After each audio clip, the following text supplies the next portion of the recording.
El rol de los sentimientos en la vida cristiana. Por Martin Lloyd-Jones. Por lo cual te aconsejo que avives el don de Dios que está en ti por la imposición de mis manos. Segunda de Timoteo, capítulo 1, versículo 6. Esta es una gran declaración, pero nuestro principal interés en ella es esta exhortación que el apóstol dirige a Timoteo, en el sentido de que avives el don que está en ti. Y llamo tu atención a ello como parte de nuestra consideración general del tema que hemos descrito como depresión espiritual. Estamos tratando de diagnosticar y tratar el caso del llamado cristiano miserable. Nos hemos esforzado en indicar que el mismo término, en sí mismo, nos dirige a aquello que está tan esencialmente mal en la condición. Estas palabras son realmente incompatibles y, sin embargo, debemos juntarlas porque son una descripción precisa de ciertas personas, cristianos miserables. Debería ser imposible, pero en realidad es un hecho. No debería existir tal cosa, pero existe, y es nuestra tarea, según entendemos la enseñanza de las Escrituras, tanto del Antiguo como del Nuevo Testamento, tratar con esta condición. Hay aquellos, lo sé, que no reconocerán la condición en absoluto, sino que la descartarán impacientemente, y dirán que un cristiano es alguien que canta todo el día, y que esta ha sido su historia desde que se convirtió, y nunca una ola en la superficie del alma, y todo ha estado bien.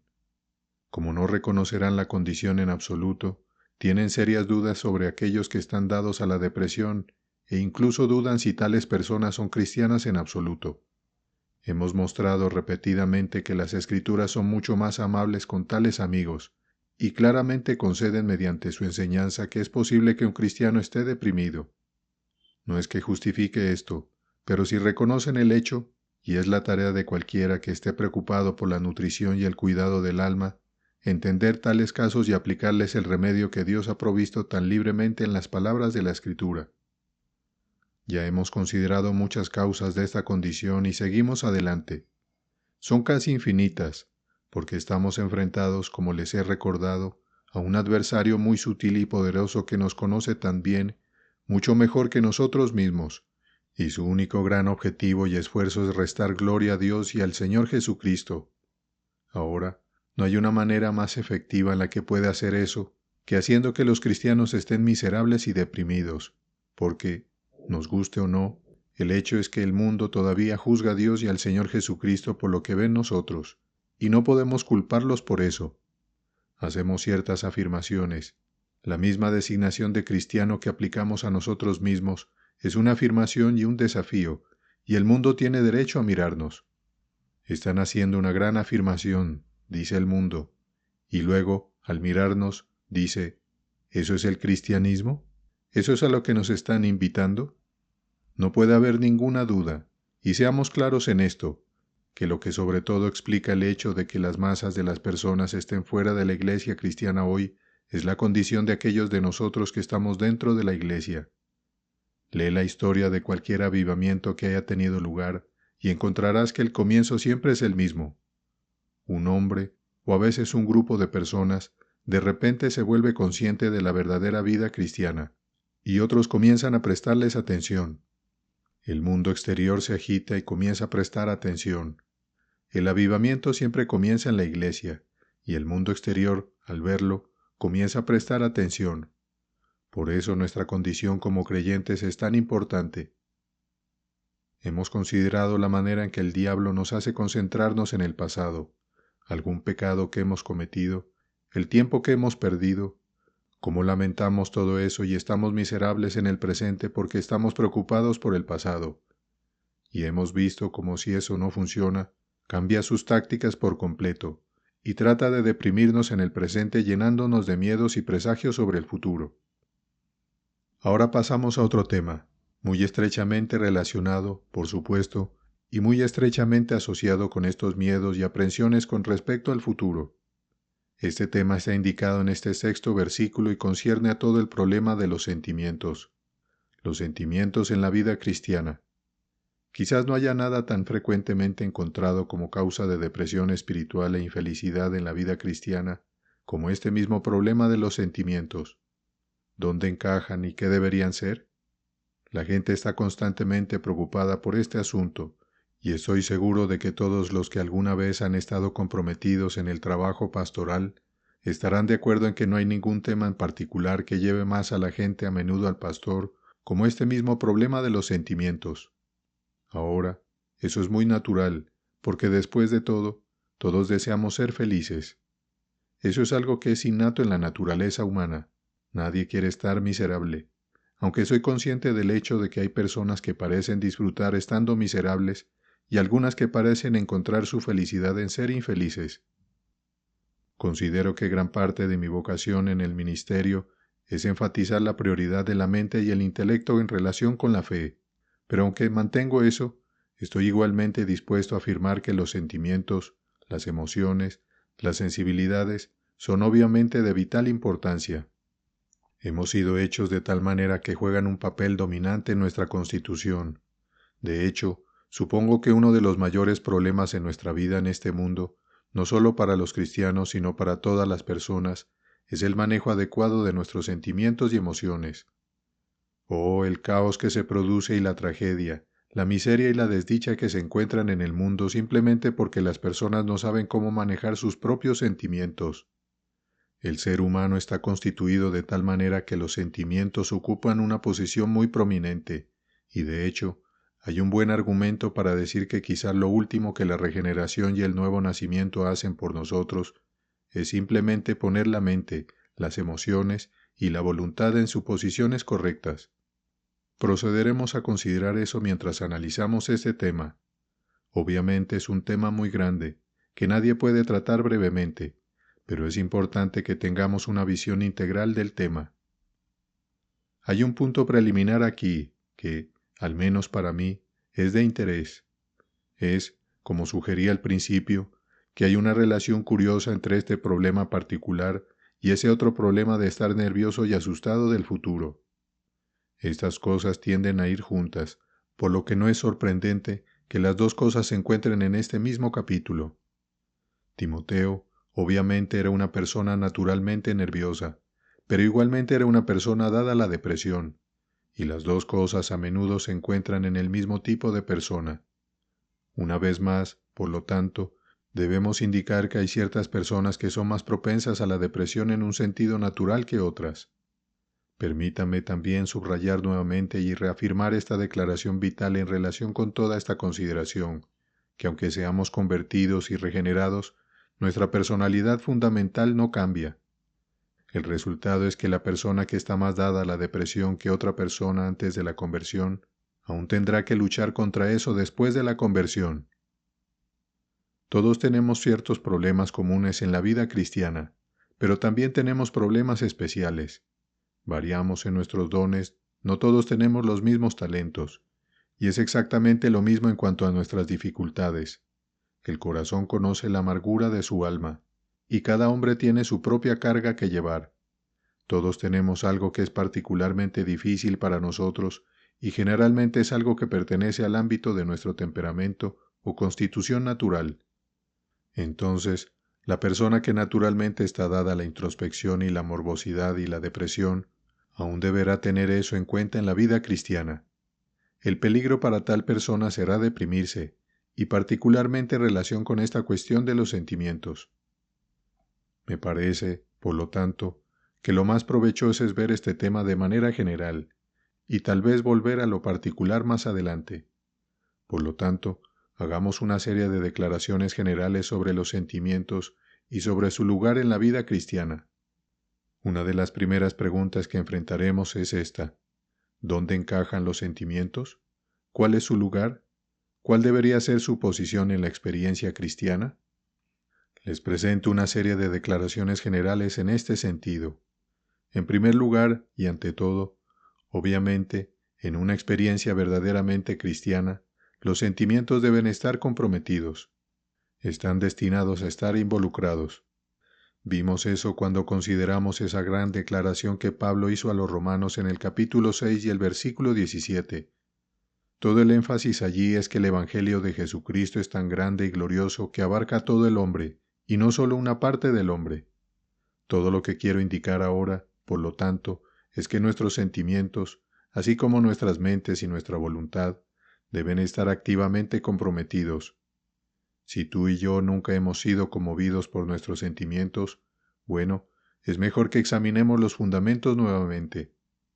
Si un poeta como Wordsworth, pensando en la naturaleza, podría decir, he sentido una presencia que me inquieta con el gozo de pensamientos elevados, si un poeta místico podría decir algo así, ¿cuánto más tú y yo deberíamos poder decirlo con un evangelio así, con un mensaje así, con un Salvador así, con un Dios así, con un poder e influencia como el Espíritu Santo de Dios?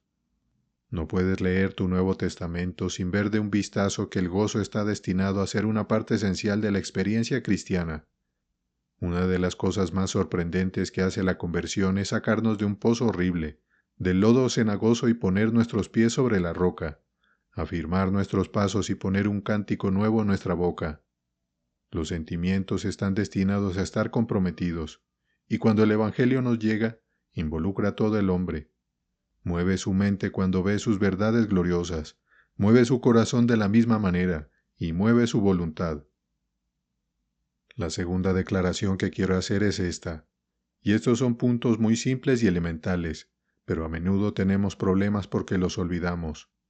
La segunda es que no podemos crear sentimientos, no podemos ordenarlos a voluntad. Permítame decir esto con bastante claridad. No pueden generar sentimientos dentro de ustedes mismos. Pueden, quizás, hacer que lloren y traer lágrimas a sus propios ojos, pero eso no significa necesariamente sentimientos reales. Hay una falsa sentimentalidad, muy diferente de la verdadera emoción. Eso es algo fuera de nuestro control. No podemos crearlo. Por mucho que lo intenten, no tendrán éxito. De hecho, en cierto sentido, cuando más intentan producir sentimientos dentro de ustedes, más están aumentando su propia miseria. Visto desde el punto de vista psicológico, es una de las cosas más notables sobre el hombre que, en este aspecto, no es dueño de sí mismo. No puede generar o producir sentimientos, no puede traerlos a la existencia, y tratar de hacerlo directamente siempre exacerba el problema. Eso nos lleva a mi siguiente declaración, que es que, claramente, no hay nada que sea tan variable en nosotros como nuestros sentimientos. Somos criaturas muy variables, y nuestros sentimientos son, de todo lo que nos pertenece, lo más variable de todo. Eso es porque dependen de tantos factores. Hay tantas cosas que influyen en los sentimientos, no solo el temperamento, sino también las condiciones físicas. Las personas antiguas, como saben, solían creer que los sentimientos estaban ubicados en los diferentes órganos del cuerpo. En cierto sentido tenían razón. La flema de la que hablan, el estado de ánimo atribilioso, todo parece amarillo para el ojo del que tiene ictiseria, etc. Hay un elemento de verdad aquí. Las condiciones físicas nos afectan profundamente, y nuevamente, tengamos cuidado de observar que el hecho que se hayan convertido en cristianos no significa que pierdan inmediatamente todas estas tendencias constitucionales. Todavía están allí, y por lo tanto, con todos estos factores nuestros estados de ánimo tienden a variar. Debemos habernos sorprendido a nosotros mismos muchas veces al despertar por la mañana y encontrarnos en un estado de ánimo o condición completamente diferente al del día anterior. Nada de lo que conocen lo explica. Ayer pudieron haber estado perfectamente felices, y se fueron a dormir anticipando otro gran y glorioso día, pero se encuentran por la mañana despertándose deprimidos y en un mal estado de ánimo. De repente, sin ninguna explicación, se encuentran simplemente así. Ahora, esa es la esencia del problema. En otras palabras, nuestros sentimientos son variables, y yo enfatizaría en el peligro de ser controlados por ellos. Ya hemos visto que lo mismo es cierto para nuestro temperamento, sea cual sea. Todos tenemos nuestro temperamento dado por Dios. Él no ha hecho a dos de nosotros iguales, y debemos seguir siendo diferentes. Sí, tenemos nuestro temperamento, pero no hay nada tan incorrecto y anticristiano como permitir que nuestro temperamento nos gobierne. Por supuesto, hay personas que se glorían en hacer eso. Todos conocemos a la persona que dice, siempre digo lo que pienso, siempre digo lo que creo. Piensen en el daño causado por esas personas al pisotear con autosuficiencia las susceptibilidades de otras personas. ¿Qué pasaría si todos lo hicieran? Dicen, soy ese tipo de persona. La respuesta para ellos es que no deberían serlo. Eso no significa que puedan cambiar su temperamento, pero sí significa que deben controlarlo. En otras palabras, el temperamento es un don de Dios, pero como resultado de la caída y del pecado, el temperamento debe mantenerse en su lugar. Es un don maravilloso, pero debe ser controlado. Ahora es exactamente lo mismo con los sentimientos. Nuestros sentimientos siempre buscan controlarnos, y a menos que nos demos cuenta de esto, sin duda lo harán. Eso es lo que queremos decir cuando hablamos de estados de ánimo y mal humor. El estado de ánimo parece descender sobre nosotros. No queremos, pero allí está. Ahora, el peligro es permitir que nos controle y nos atrape. Nos despertamos de mal humor por la mañana, y la tendencia es seguir así durante todo el día y permanecer así hasta que algo suceda para ponernos bien. Hay un gran ejemplo de eso en el Antiguo Testamento, en este caso de Saúl, rey de Israel. Nuestro peligro es someternos a nuestros sentimientos y permitir que nos dicten, nos gobiernen y nos dominen y controlen toda nuestra vida. Finalmente, bajo este título, quisiera llamar la atención sobre el peligro de pensar que no somos cristianos en absoluto porque no hemos tenido algún tipo particular de sentimientos o experiencia. Desde un punto de vista espiritual, esta es una de las manifestaciones más comunes de esta condición. Estoy pensando en personas que escuchan a otras, mientras hablan o dan su testimonio, testificando sobre algún sentimiento maravilloso, y dicen para sí mismas, yo nunca he tenido eso, y comienzan a preguntarse si son cristianas en absoluto.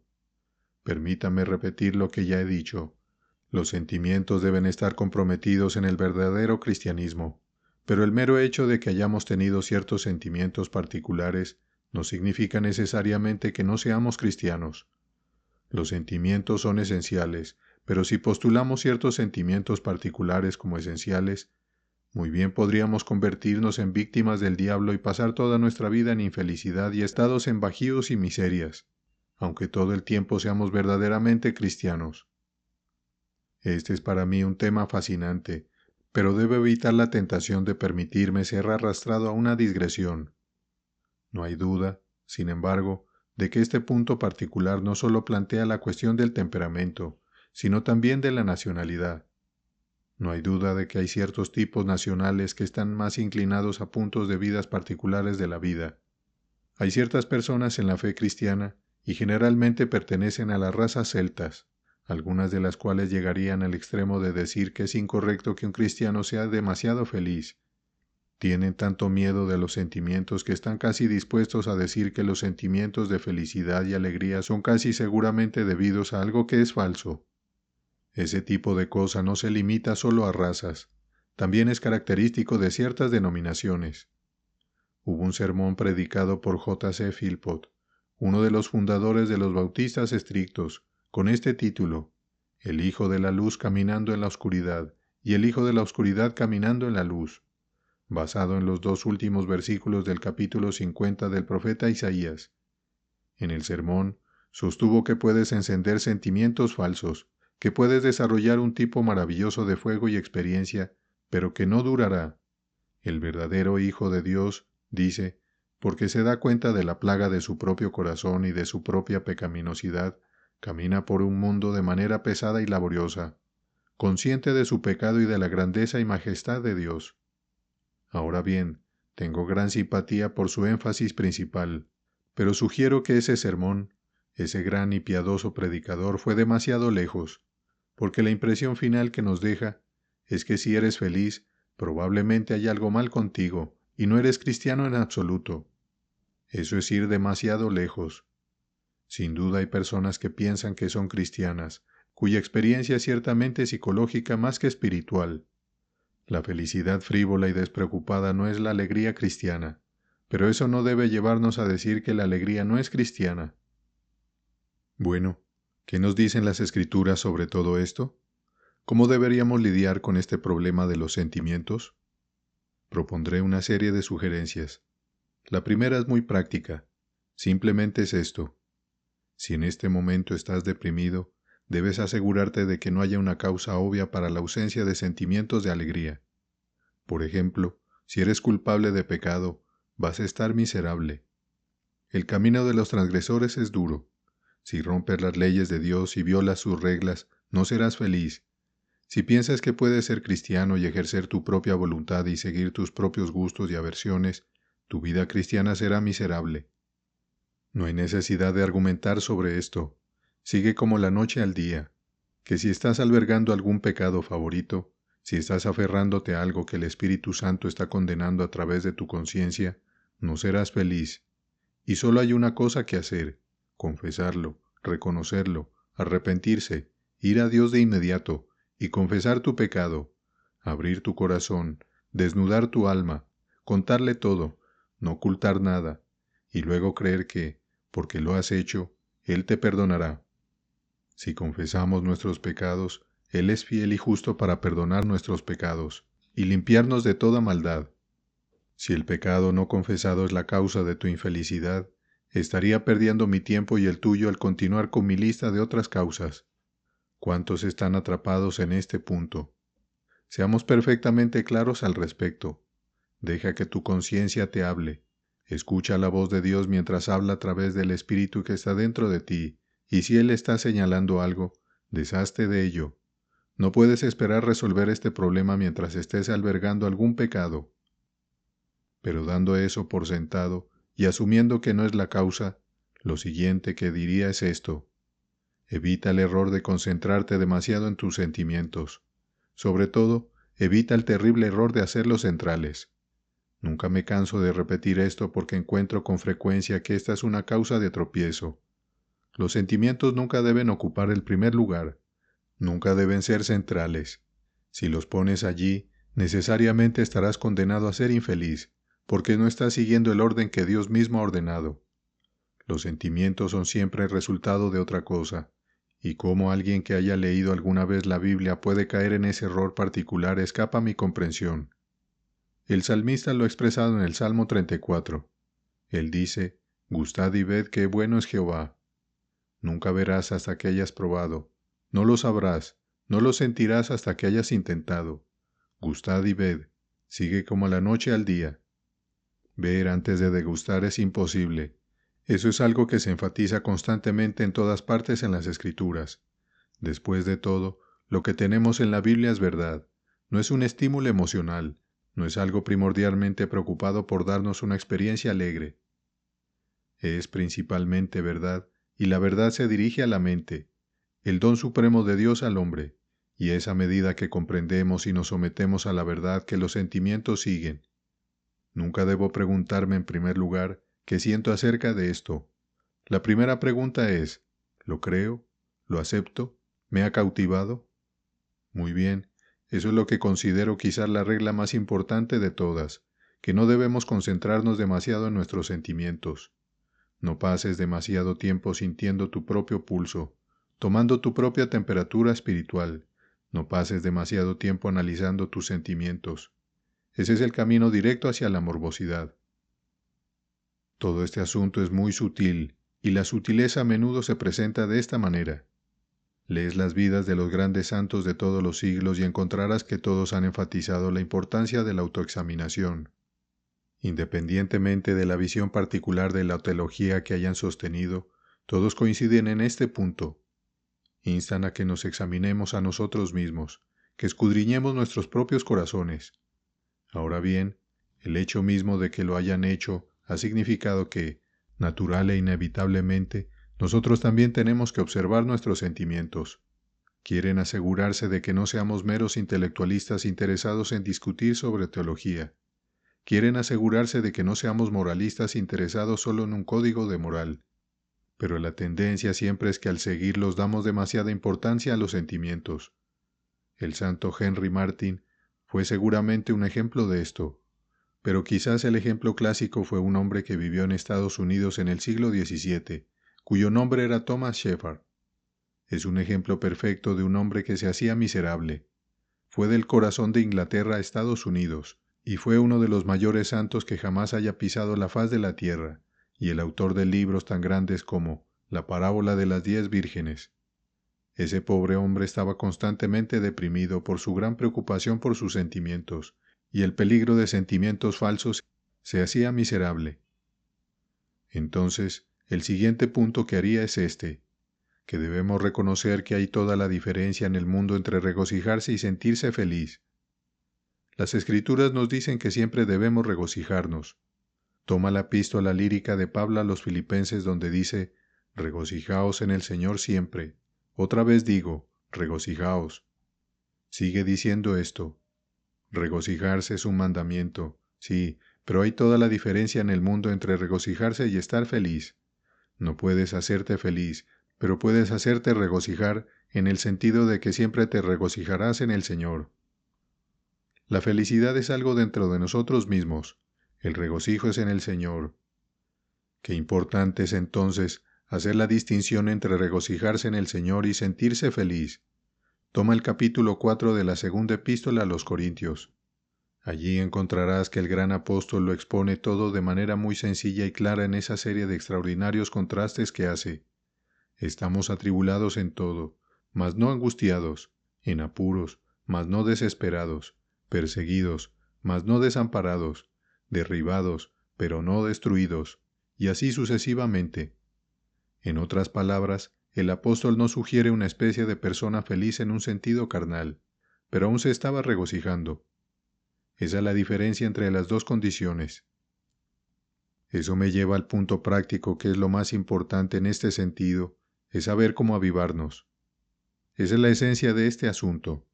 Como te he estado recordando, el peligro completo es que cuando el estado de ánimo se apodera de nosotros, lo permitimos dominar y nos sentimos derrotados y deprimidos. Decimos que nos gustaría ser liberados, y sin embargo, no hacemos nada al respecto. El apóstol dice a Timoteo, aviva el fuego del don. Debemos apartarnos de la apocadora pereza y la melancolía. Tienes que hablarte a ti mismo. He dicho esto muchas veces y seguiré diciéndolo, porque hay un sentido en el que lo que las Escrituras hacen es enseñarnos a hablarnos a nosotros mismos. Te he recordado que debes hablarte a ti mismo, a este horrible yo. Háblale y luego aviva el fuego del don. Recuérdate ciertas cosas. Recuérdate quién eres y qué eres. Debes hablarte y decir, no voy a ser dominado por ti. Estos estados de ánimo no me controlarán. Saldré, atravesaré esto. Así que levántate y camina, y haz algo. Aviva el fuego del don. Esta es la exhortación constante de las Escrituras. Si permites que estos estados de ánimo te controlen, permanecerás miserable, pero no debes permitirlo. Sacúdelos, no los reconozcas. Di de nuevo, vete lejos, apocadora pereza. Pero, ¿cómo haces eso? De esta manera, tu tarea y la mía no es avivar nuestros sentimientos, es creer. Nunca se nos dice en ningún lugar de las Escrituras que somos salvos por nuestros sentimientos. Se nos dice que somos salvos por creer. Cree en el Señor Jesucristo y serás salvo. Nunca una sola vez se pone los sentimientos en una posición principal. Ahora, esto es algo que podemos hacer. No puedo hacerme feliz, pero puedo recordar mi creencia. Puedo exhortarme a creer. Puedo dirigirme a mi alma como lo hizo el salmista en el Salmo 42. ¿Por qué te abates, oh alma mía, y te turbas dentro de mí? Espera en Dios. Cree, confía. Así es el camino. Y luego nuestros sentimientos se cuidarán por sí mismos. No te preocupes por ellos. Háblate a ti mismo. Y aunque el diablo sugiera que porque no sientes no eres cristiano, di, no siento nada, pero ya sea que sienta o no, creo en las Escrituras. Creo que la palabra de Dios es verdadera, y sostendré mi alma en ella. Creeré en ella pase lo que pase. Pon la creencia en primer lugar, aférrate a ella. Si J.C. Philpott tenía razón en ese punto, el Hijo de la Luz a veces se encuentra caminando en la oscuridad, pero sigue caminando. No se sienta y se lamenta por sí mismo. Eso es lo que importa, el Hijo de la Luz caminando en la oscuridad. No ve el rostro del Señor en este momento, pero sabe que Él está allí, así que sigue adelante. Mejor aún, permíteme ponerlo de esta manera. Si quieres ser verdaderamente feliz y bendecido, si deseas conocer el verdadero gozo como cristiano, aquí está la receta. Bienaventurados los que tienen hambre y sed de justicia, no de felicidad. No sigas buscando emociones. Busca la justicia. Dirígete a ti mismo. Dirígete a tus sentimientos y di: no tengo tiempo para preocuparme por mis sentimientos. Estoy interesado en otra cosa. Quiero ser feliz, pero aún más quiero ser justo. Quiero ser santo. Quiero ser como mi Señor. Quiero vivir en este mundo como Él vivió. Quiero caminar por Él como Él caminó. Estás en este mundo, dice Juan en su primera epístola, así como Él estuvo. Pon toda tu meta en la justicia y la santidad, y tan cierto como lo hagas, serás bendecido, serás saciado, obtendrás la felicidad que anhelas. Busca la felicidad y nunca la encontrarás. Busca la justicia y descubrirás que eres feliz. Estará allí sin que lo sepas, sin que la busques. Finalmente, déjame ponerlo de esta manera. ¿Quieres conocer el gozo supremo? ¿Quieres experimentar una felicidad que alude a la descripción? Solo hay una cosa que hacer. Realmente búscalo a Él mismo. Dirígete al Señor Jesucristo mismo. Si encuentras que tus sentimientos están deprimidos, no te sientes a compadecerte de ti mismo. No intentes provocar algo. Esta es la simple esencia de ello. Ve directamente a Él y busca su rostro, como el niño pequeño que está miserable y triste porque alguien más ha tomado su juguete, corre a su madre o a su padre. Por lo tanto, si tú y yo nos encontramos afligidos por esta condición, solo hay una cosa que hacer, y es ir a Él. Si buscas al Señor Jesucristo y lo encuentras, no hay necesidad de preocuparte por tu felicidad y tu gozo. Él es nuestra alegría y nuestra felicidad, así como nuestra paz. Él es la vida, Él es todo. Así que evita los incitamientos y las tentaciones de Satanás de darle a los sentimientos este gran protagonismo. Pon en el centro al único que tiene derecho a estar allí, al Señor de gloria, quien te amó tanto que fue a la cruz, y soportó el castigo y la vergüenza de tus pecados, y murió por ti. Búscalo, busca su rostro, y todas las demás cosas te serán añadidas. El rol de los sentimientos en la vida cristiana. Por Martyn Lloyd-Jones. Colgado en el madero.